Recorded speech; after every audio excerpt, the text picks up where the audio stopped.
Hello' বন্ধু বান্ধৱসকল, য়েছ exam ক্ৰেকলৈ আপোনালোকক স্বাগতম জনাইছোঁ। আজিৰ এই ভিডিঅ'টোত আপোনালোকলৈ লৈ আহিছোঁ ADRE গ্ৰেড 3 হওক, গ্ৰেড 4 হওক বা যিকোনো কম্পিটিটিভ এক্সামৰ কাৰণে আপোনালোকৰ ইংলিছ যিখিনি পাৰ্ট থাকে, সেই ইংলিছ পাৰ্টত চিননিমছ বুলি অপশ্যন থাকে। সেইখিনি চিলেবাছৰ আণ্ডাৰত বহুতখিনি কুৱেশ্যন আহে। আপোনালোকে যদি ADRE পৰীক্ষা দিছে তেতিয়াহ'লে অলৰেডি গম পাইছে যে চিননিমছৰ পৰা যথেষ্টখিনি কুৱেশ্যন আহে আৰু আগন্তুক যিবিলাক কম্পিটিটিভ এক্সাম আছে সেইবিলাক এক্সামলৈ গ্ৰেড 3 হওক বা গ্ৰেড 4 হওক এইবিলাক কুৱেশ্যন অহাৰ চান্স আছে। প্ৰথম আপোনালোকে কেইটামান কুৱেশ্যন চাই লওক, কেনেকুৱা ধৰণৰ কুৱেশ্যন আহিব পাৰে পৰীক্ষাত। এনেকুৱা ধৰণৰ কুৱেশ্যন নৰ্মেলি পৰীক্ষাত আহে। চিননিমছ মানে হৈছে সমাৰ্থক শব্দ বুলি যিটো কয়, সেইটো আপোনালোকৰ বুজায়। প্ৰথমটো চাই লওক, নাম্বাৰ 1, ফাৰ্ষ্টটো হৈছে ঘাষ্টলি। ঘাষ্টলি মানে কি বুজাইছে? আপোনালোকে সেইটো প্ৰথমতে বুজিব লাগিব যে কুৱেশ্যনটোৱে কি বুজাইছে, তাৰপিছত তাৰ সমাৰ্থক শব্দটো উলিয়াই আনিব লাগিব। প্ৰথমটো ঘাষ্টলি মানে হৈছে ভয়ংকৰ। এতিয়া ভয়ংকৰ মানে আপোনালোকে চাই ল'ব ভয়ংকৰৰ লগত কোনটো অপশ্যন মিল আছে। প্ৰথমটো হৈছে টেৰিবল, ছেকেণ্ডটো হৈছে প্লিজেণ্ট, তাৰপিছত থাৰ্ডটো হৈছে প্ৰিটি আৰু ফ'ৰ্থটো হৈছে চেংচন। এতিয়া চাই লওক আপোনালোকে প্লিজেণ্ট, প্ৰিটি, চেংচন এইকেইটা ভয়ংকৰৰ লগত মিল নাই। প্লিজেণ্ট মানে মনোৰম, প্ৰিটি মানে ধুনীয়া, তাৰপিছত চেংচন মানে যিকোনো বস্তু চেংচন হৈ যোৱা, অনুমোদন এনেকুৱা বুজায়। প্ৰথমটো টেৰিবল, আমি টেৰিবল শব্দটো প্ৰায় ইউজো কৰে বহুতে। টেৰিবল মানে হৈছে ভয়ংকৰ, তো শুদ্ধ উত্তৰটো হ'ব টেৰিবল। এনেকৈ আপোনালোকে বুজিব লাগিব যে কুৱেশ্যনটোৱে কি মিনিং কৈছে, সেই হিচাপে সমাৰ্থক শব্দটো উলিয়াই লৈ আহিব লাগিব। তাৰপিছত আপোনালোকে চাব পাৰে গ্ৰেটুইটি, এইটোৱে কি বুজাইছে? গ্ৰেটুইটি মানে কি বুজায়? নৰ্মেলি যেতিয়া ৱেইটাৰসকলক টিপছ দিয়ে তেতিয়া সেইটো বুজায়। ইয়াতে 4টা অপশ্যন আছে, চাই লওক আপোনালোকে। এটা হৈছে ডিছএডভান্টেজ, যিটো অসুবিধা বুজাইছে, আৰু ছেকেণ্ডটো হৈছে টিপ দিয়া, আৰু থাৰ্ডটো হৈছে কেছ, আৰু ফ'ৰ্থটো হৈছে পেইন মানে দুখ আৰু অলপ বিষাক্ত এনেকুৱা। ইয়াতে শুদ্ধ উত্তৰটো হ'ব অপশ্যন বি, টিপ। তাৰপিছত আপোনালোকৰ থাৰ্ড পইণ্টটো হৈছে লুচিড। লুচিডে কি বুজাইছে? লুচিড মানে হৈছে য'ত স্পষ্টবাদী, ক্লিয়াৰ, বস্তুটো স্পষ্ট হৈ থকা, সেইটো হৈছে লুচিড। ইয়াতে 4টা অপশ্যন আছে। 4টা অপশ্যনৰ ভিতৰত প্ৰথমটো হৈছে ডাৰ্টি, ছেকেণ্ডটো হৈছে লিকুইড, থাৰ্ডটো হৈছে ছলিড, আৰু ডিটো হৈছে ক্লিয়াৰ। ইয়াতে হৈছে প্ৰথমটো হৈছে ডাৰ্টি, লেতেৰা, ছেকেণ্ডটো লিকুইড মানে হৈছে তৰল, লিকুইড বুলি কয়, ছলিড মানে হৈছে কঠিন, আৰু ডিটো হৈছে ক্লিয়াৰ, পৰিষ্কাৰ মানে। তেতিয়া আপোনালোকৰ শুদ্ধ উত্তৰটো হ'ব ডি। তাৰপিছত কুৱেশ্যন 4, প্ৰিভেইলিং। ইয়াতে চাওক, প্ৰিভেইলিং মানে হৈছে প্ৰচলিত। তাৰে অপশ্যন এ হৈছে পপুলাৰ। পপুলাৰ মানে আপোনালোকে গম পায়েই, জনপ্ৰিয়। আৰু তাৰপিছত চাই লওক, অপশ্যন বি হৈছে আপোনালোকৰ ইমপ্লিমেণ্টেড বুজাইছে। আৰু থাৰ্ড অপশ্যন চি হৈছে এক্সিষ্টিং। ইয়াতে নিশ্চয় দেখা পাইছে, অপশ্যন চি হৈছে এক্সিষ্টিং। তাৰপিছত অপশ্যন ডি হৈছে উইনিং। এতিয়া এই 4টা অপশ্যন আছে।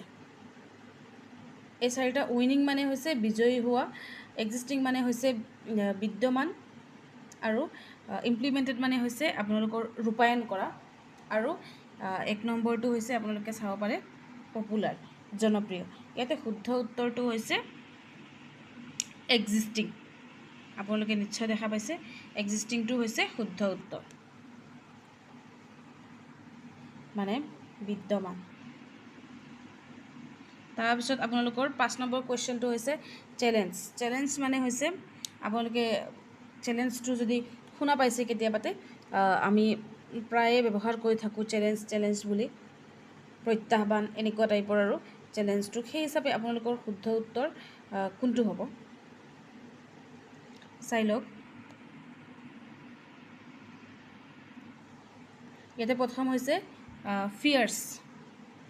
ফাৰ্ষ্টটো হৈছে ফিয়াৰ্ছ, ছেকেণ্ডটো হৈছে অবষ্টেকলছ, থাৰ্ডটো হৈছে কুৱেশ্যন, আৰু ফ'ৰ্থটো হৈছে কনফ্লিক্টছ।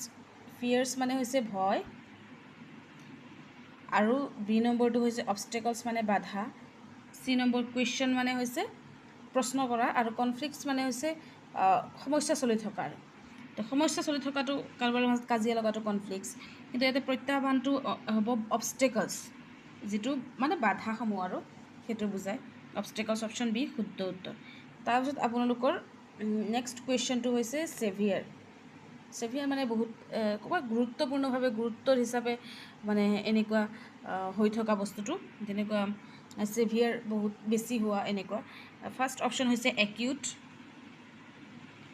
মানে হৈছে তীব্ৰ। ছেকেণ্ডটো হৈছে ডেঞ্জাৰাছ, বি, ডেঞ্জাৰটো আপোনালোকে জানেই। তাৰপিছত বিপদজনক, আৰু চি নম্বৰটো হৈছে বেড, বেয়া, আৰু ডি নম্বৰটো হৈছে ফ্লেক্সিবল, মানে নমনীয়। আৰু এইকেইটাৰ ভিতৰত শুদ্ধ উত্তৰটো হ'ব একিউট। একিউট মানে হৈছে আপোনালোকৰ তীব্ৰ। তীব্ৰটো কিয় বুজাইছে? ছেভিয়াৰ মানে অলপ স্পীডত তীব্ৰ গতিত হোৱাটোৱে বুজায়। তাৰপিছত আপোনালোকৰ কুৱেশ্যন নম্বৰ 7টো হৈছে ইনচাৰ্জেঞ্চি। ইনচাৰ্জেঞ্চি মানে কি বুজাইছে? আপোনালোকৰ বিদ্ৰোহ বুজাইছে। এতিয়া প্ৰথম অপশ্যনটো হৈছে ৰেবেলিয়ন। ৰেবেলিয়ন মানে বিদ্ৰোহ বুজায়। তাৰপিছত হৈছে ডিবেকল, ডিবেকল মানে বিপৰ্যয়। তাৰপিছত চি নম্বৰ হৈছে ভায়লেশ্যন, ভায়লেশ্যন মানে যিকোনো নিয়ম উলংঘন কৰা, উলংঘন বুজায়। কণ্ট্ৰভাৰ্চি হৈছে বিতৰ্ক। আপোনালোকৰ শুদ্ধ উত্তৰটো হ'ব অপশ্যন এ, ৰেবেলিয়ন। তাৰপিছত কুৱেশ্যন নম্বৰ 8 হৈছে কেণ্ডিড।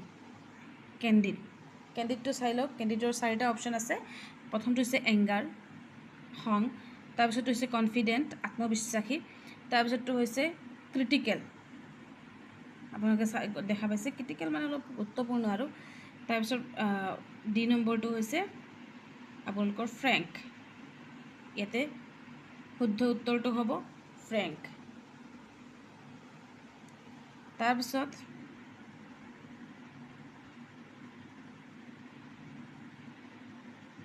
Question number 9 কলেটেৰেল।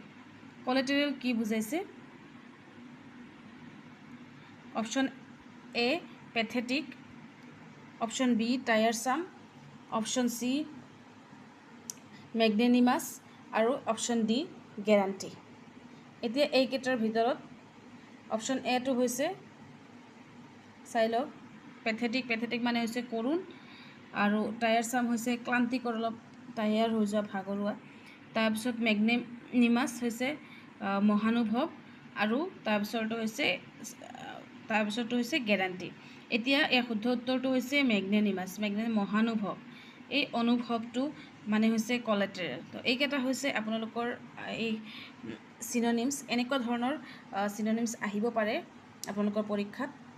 আৰু এনেকুৱা আপোনালোকে ভিডিঅ'বোৰ যদি পাব বিচাৰিছে, চেনেলটো ছাবস্ক্ৰাইব আৰু শ্বেয়াৰ কৰি দিব, যাতে আপোনালোকে এইবোৰ ভিডিঅ'ৰ সৈতে জড়িত হৈ থাকে। ধন্যবাদ।